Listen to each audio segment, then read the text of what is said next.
Hello, everyone. Welcome back to English Talks, the channel where two real friends sit down, have a real conversation, and help you learn natural, everyday English.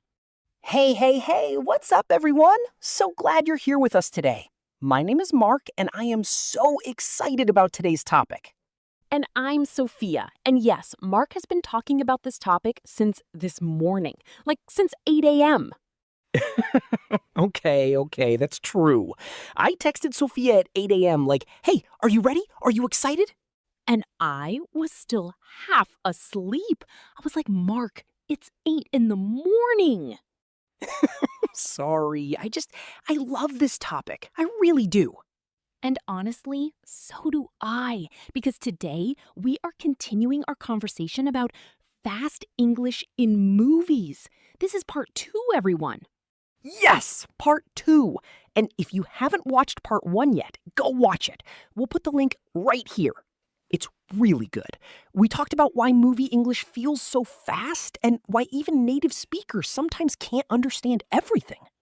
Right. And today we're going to go deeper. We're going to talk about specific types of fast English, like contractions, reductions, linking words, and we'll give you real examples from real movies. Yeah, so this is going to be super useful, like actually useful, not just theory, real stuff you can use. Exactly. Okay, but first, how are you doing, Mark? Seriously, how's your week been? Oh man. It's been a lot. You know what happened? My internet went out for 2 days. No, really? Yes, 2 full days, no internet, and I didn't know what to do with myself. That's actually kind of funny. Like, what did you do?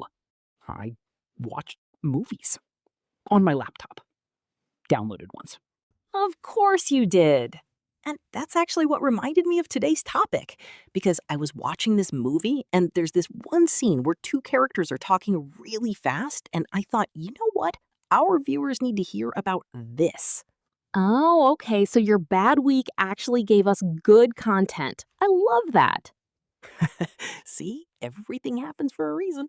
Okay, so let's get into it. Let's start with something really basic, but really important, and that is contractions. Yes, contractions. This is like the number one reason why English sounds fast in movies. Can you explain what a contraction is for our beginners? Of course. So, a contraction is when you take two words and you push them together. You make them shorter.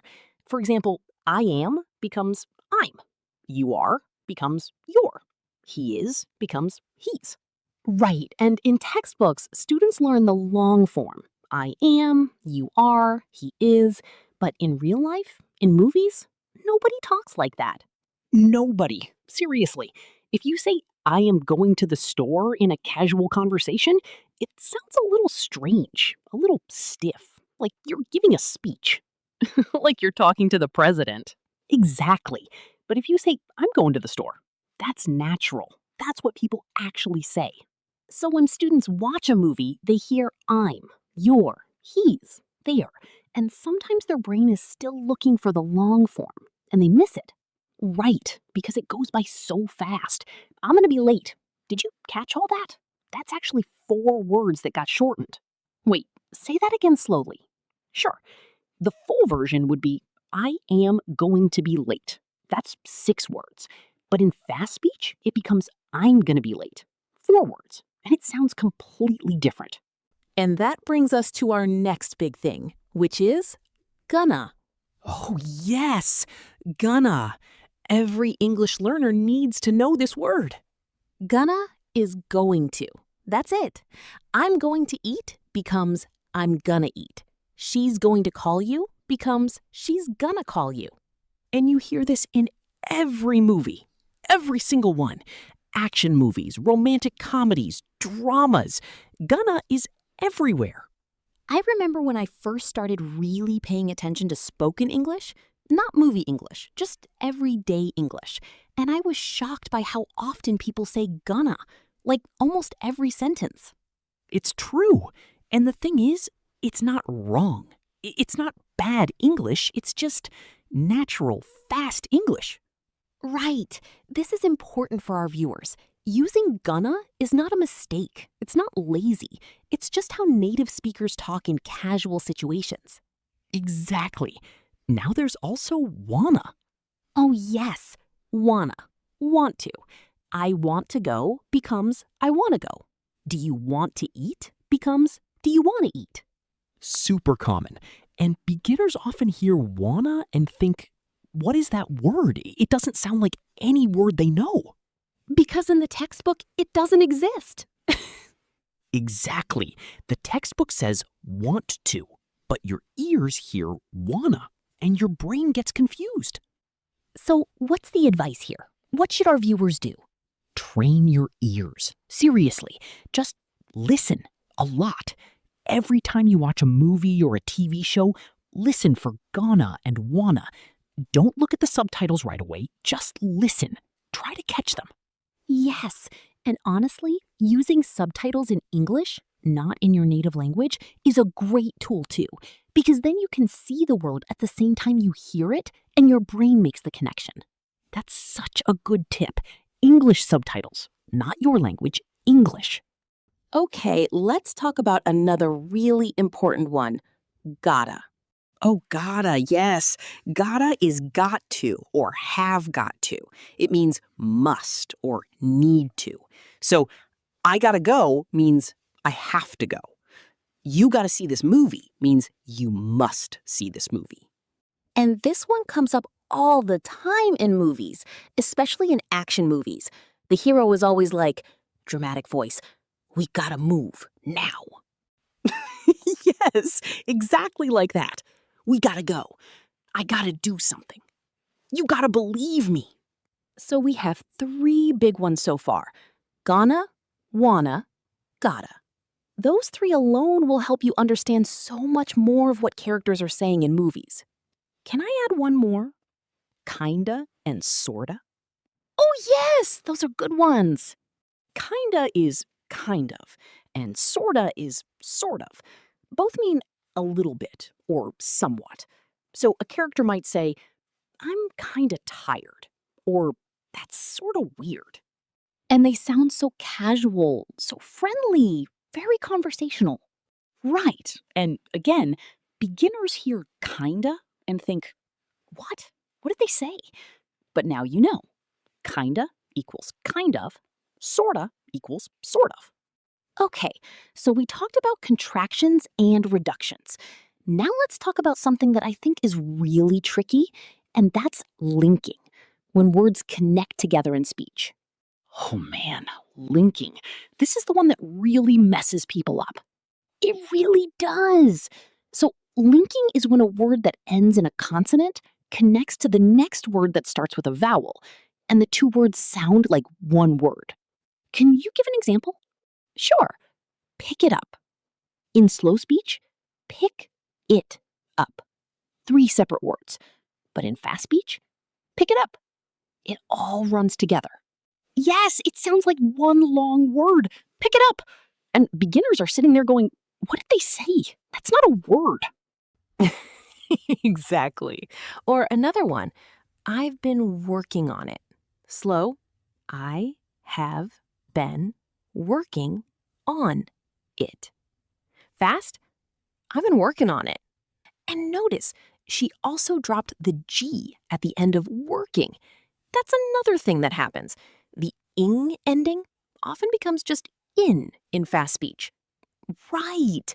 Working becomes workin'. Going becomes goin'. Talking becomes talkin'. You hear this all the time in movies, especially with characters who are more casual, more street smart, more relaxed. Like in superhero movies or crime dramas, characters don't say, "What are you doing?" They say, "What are you doing?" And to a beginner, that sounds like a completely different language. It really does. I had a student once. Well, I used to help people with their English, and she told me that she could understand her English teacher perfectly, like 100%. But the moment she watched an American movie, she understood maybe 40%. Wow, 40%! That's such a big difference. And it makes total sense because teachers speak slowly and clearly. Movies do not. Movies do not care about your English level. They just talk. Exactly. And that's actually okay because that's what real English sounds like. So the more you expose yourself to it, the more you get used to it. Okay, I want to talk about something now that I find really fascinating, and that's thought groups and rhythm. Oh, yes. Say more. So English has a very specific rhythm. It's a stress-timed language. That means some words are stressed, they're longer, louder, clearer, and some words are unstressed. They're shorter, quieter, faster. And the unstressed words, those are usually the small grammar words, like the, a, of, to, and, but, for. Right. So in a sentence like, I went to the store to get a bottle of water, the stressed words are went, store, get, bottle, water. Those are the important words. And the unstressed words, to get a, of, those get swallowed. They become tiny little sounds between the big words. And this is why fast English sounds so fast, because the little words become almost invisible. Like, I went to the store. In fast speech sounds like I went to the store. The to the squishes into to the. And a bottle of water becomes a bottle of water. Exactly. The of becomes just a tiny little sound, almost nothing. So if you're listening and trying to catch every word equally, you'll miss the unstressed words, and then the sentence won't make sense. But if you train your ear to focus on the stressed words, the important content words, you'll get the meaning, even if you miss some small sounds. That's such good advice. Focus on the stressed words. They carry the meaning. Yes, and this is actually a really good listening strategy, not just for movies, for real life conversations too. Absolutely. Okay, I want to do something fun now.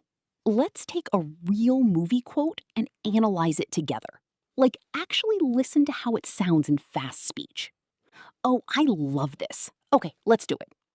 All right, so one classic movie line, and I won't say which movie because I want viewers to guess, is "You can't handle the truth."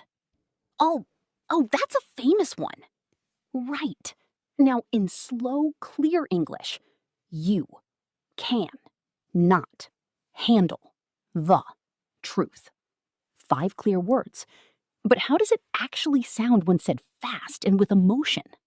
It sounds like you can't handle the truth. Can't instead of cannot, and the becomes really light, the truth. The almost disappears. You just hear truth clearly. Exactly. And the emotion, the stress, is on handle and truth. Those are the key words. You can't handle the truth. You know what I love about that example? It shows that even a simple sentence, 5 words, can sound very different in real speech. Right, because of contractions, stress, and emotion. Emotion is actually really important for understanding movies because when a character is angry, they speak faster, louder, and they swallow even more words. Yes, and when they're sad, they speak slower, more quietly. Sometimes they pause a lot. And when they're nervous, oh man, they speak super fast, like everything runs together. Like when someone is trying to explain something and they're scared, it all just pours out. You know what movie scene always gets me? In a lot of romantic comedies, when someone is trying to confess their feelings, they start slow, then speed up, then slow down again. Oh, totally. Because they're nervous and embarrassed and excited all at the same time. And beginner English learners watching that scene are like, I have no idea what just happened. But with practice, you start to catch it. You really do. The more you watch, the more your brain adjusts. And I want to say something important here. Don't be too hard on yourself. even native speakers, I'll say this again, even we sometimes miss things in movies. 100%. I've watched movies with friends and someone says, wait, what did he just say? And we rewind and we still can't figure it out. And then you turn on the subtitles and you're like, oh, that's what they said. Yes, so please don't feel bad if you don't understand everything. It's normal, even for us. Okay, let's talk about one more really important thing, and that's filler words and hesitation sounds. Oh, yes, this is so real, so everyday. In movies, especially good ones, realistic ones, characters don't speak in perfect, clean sentences. They pause, they fill the silence with sounds. Like, like, I mean, kind of, sort of. These are filler words. They don't really add meaning, they just fill space while the person thinks. And beginners hear these and try to translate them. What does mean? It means nothing. It's just a pause sound.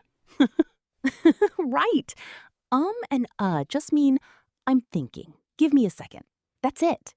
And like? Oh boy, like is used so much in American English, especially by younger people. It was like so good. She was like really nice. I was like totally shocked. Like in these sentences is not the verb to like. It's a filler. It's just emphasis, color. It adds personality to the speech. It makes it sound casual and expressive. And beginners think, wait, why do they keep saying like? What does it mean? And the answer is, it's just how people talk. It's conversational habit. Same with you know. You know what I mean? It was, kind of weird. Is checking in with the listener. It's like saying, are you following me? Do you understand? And I mean, it wasn't that great. I think so. I mean is used to clarify or rephrase something, to say, let me be more precise about what I'm saying. These little words, like, I mean, they are everywhere in natural speech, in movies, in real life, everywhere. And once you know them, you stop trying to translate them. You just hear past them and focus on the real content. That's the goal, to hear past the filler and catch the meaning. Okay, I want to share a little story. Is that okay? Of course, please. So, a few years ago, I was watching a really popular American TV show, and there was this character who talked so fast, like incredibly fast. She was funny and sarcastic, and everything came out in this rush of words. Yes, and I loved the show. But for the first 2 seasons, I honestly missed like 30% of what this character said. I'd laugh because everyone else was laughing, but sometimes I had no idea what the joke was. That's so relatable. Right? And then I started watching with English subtitles, and I started pausing, rewinding, and slowly I started catching her rhythms, her patterns, the way she linked words, the way she swallowed certain sounds. And then? And then, one day, I was watching without subtitles, and she said something really fast and sarcastic, and I got it. I laughed at the right moment, for the right reason, and I just sat there, feeling really proud. Oh, that's such a good feeling. It really is. It's like a little breakthrough. And every English learner has moments like that, where suddenly something clicks. I think that's one of the most motivating things about learning a language. Those breakthrough moments. Yes, and movie English, as hard as it is, it gives you so many of those moments because every episode, every scene, every character is new practice. Okay, let's talk about some practical tips. Like, what can our viewers actually do to get better at understanding fast movie English? Yes, practical tips. Let's go. Tip number 1. Tip 1. Watch with English subtitles. Not your language, English. This way, your eyes and ears are working together. You see the word and you hear the sound at the same time. Your brain connects them. Tip 3. Focus on the stressed words. Remember, content words carry the meaning. Verbs, nouns, adjectives. The little grammar words will fade in fast speech. Don't panic. Catch the big ones. Tip 4. Learn the most common reductions. Gonna, wanna, gotta, kinda, sorta, I'm, you're, he's, there, I've, I'll. These come up in every movie. If you know them by ear, you'll understand so much more. Tip 5. Watch movies you've already seen before. This is my favorite tip. Watch something you know. You already know the story, so when you don't catch a word, you have context. You understand from the situation. That is such a good tip. Context is everything. If you know the scene, you can fill in the gaps your ears miss. Tip 6. Repeat out loud. This is called shadowing. You hear a character say something, you pause, and you try to say it the same way. Same speed, same sounds, same rhythm. This is one of the best ways to train your ear and your mouth at the same time. Because when you try to say something fast, you understand why it sounds the way it does. Exactly. You feel it in your mouth. I'm gonna go. When you say it fast, you feel how gonna works, why it sounds that way. Tip 7. Don't try to understand 100%. Let go a little. If you understand 70, 80%, that is excellent. That is real. Even native speakers don't catch everything. The goal is communication. The goal is meaning, not perfection. That's so important. Perfection is the enemy of progress. Yes, perfectly said. Okay, I think that's a really solid list of tips. I agree. And you know what? Let's also talk about types of movies, because not all movies are equally hard. Oh, that's a great point. Some movies are harder to understand than others. So, what are some of the easier genres for beginners? I would say romantic comedies, rom-coms. The language is usually pretty everyday. People talk about feelings, relationships, food, work, common topics, common vocabulary. Yes, and the conversations are usually between two people, one-on-one, not a crowd of people all talking at once. Family movies and animated movies are also really good for beginners, like Pixar movies. They're made so that children can understand them, so the language is often clear, not too fast, and the vocabulary is accessible. That's such a good tip. Pixar movies are actually wonderful for learners. Beautiful stories and clear English. What are some harder genres? Definitely action movies with a lot of characters, like heist movies. Everyone's talking fast, there's background noise, explosions. Yeah, good luck understanding anything during an explosion scene. Right. And crime dramas, especially ones with a lot of slang, like mob movies or gangster movies. The slang is very specific and very fast. Historical dramas can also be tricky because sometimes they use older, more formal English. Shakespeare adaptations, for example. Oh, yeah, that's a whole different level. That's not just fast English, that's old English. Yeah, we'll save that for part 10. Part 10 of the series, Shakespeare for Beginners. Coming soon. Okay, I think we should start wrapping up. But before we do, any final thoughts? Yeah, I just want to say, learning English through movies is one of the most enjoyable ways to learn. It's not just study, it's entertainment, it's emotion, it's culture. That's beautiful. When you watch a movie and you laugh at the right joke, or you cry at the right moment, or you feel the tension in a scene, that means you understood. Not just the words, the feeling. And that is real language learning. I completely agree. And I think that's what makes movie English so special. It's not just vocabulary and grammar, it's humanity. Real people, real emotions, real situations. And every time you watch a movie in English, even if you only understood 60%, you are training your brain. You are building your skills. It's not wasted time, it's investment. Perfectly said. Okay, before we go, let's do a quick little review. What were the big things we talked about today? Okay, we talked about contraptions, I'm, your, he's. We talked about reductions, gonna, wanna, gotta, kinda, sorta. We talked about linking, how words connect and run together.